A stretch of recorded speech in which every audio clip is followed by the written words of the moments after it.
Central Illinois is the CI in CI Living. Sasha Jenkins, thanks so much for joining me to talk about Louis Armstrong, Black and Blues. Thanks for having me. Let me say that I am a huge Louis Armstrong fan. And secondly, I'm going to admit to and apologize for the fact that I didn't really know who this man was. But your film enlightened me to so many aspects of this very complicated man. Tell me, what inspired you to tell this story? I was flabbergasted at who Mr. Armstrong really was, as opposed to what my perception was. When I was much younger, I didn't really fully understand Mr. Armstrong. I felt like maybe, the word on the street was he was somehow an Uncle Tom, all kinds of things that were super sophisticated that I didn't really understand. So I kind of wrote him off. I mean, I knew the hits.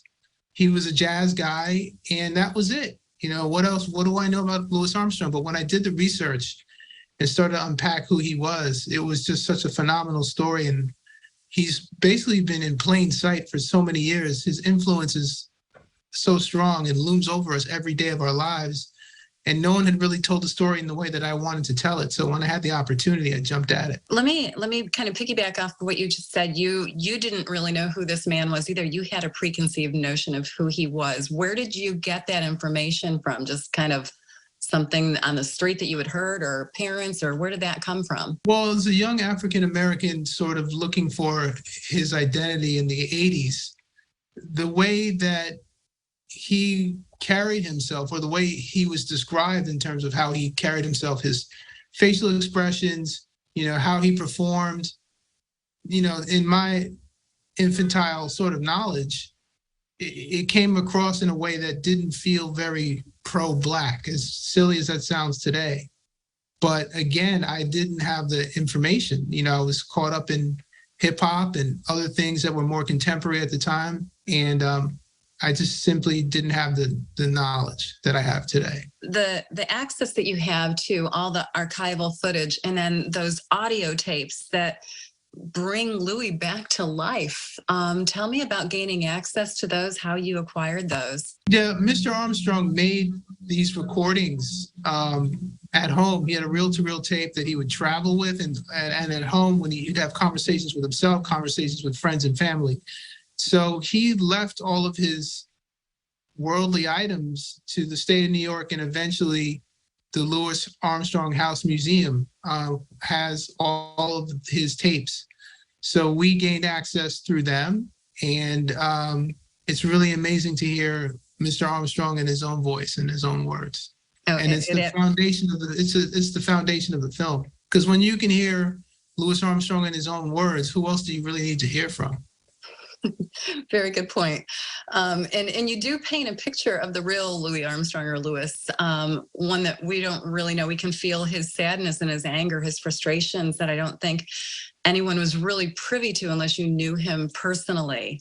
You must have sorted through countless hours of information. What aspect was most important? I mean, in your story, you have a narrative arc. You tell a real story that hooks us. We want to learn more. We know how this story ends, but we don't know anything that's in the middle. As a storyteller, what was most important to you as you told this story to create that narrative arc?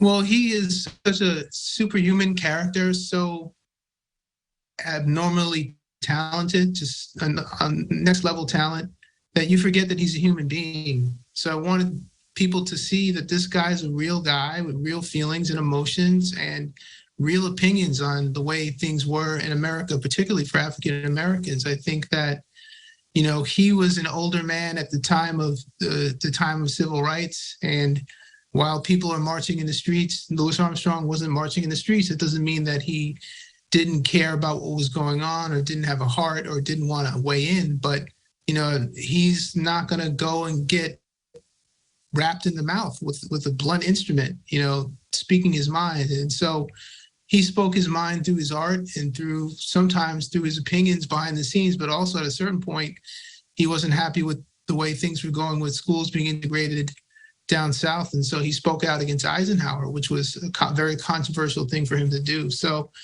he's a very complex man who, again, I can't imagine what it's like to be born in New Orleans in the early 1900s as a Black man. I can't imagine what that was like. We will have more on Pam's interview coming up. And don't forget to check out Chuck and Pam's website and podcast for more movie reviews as well.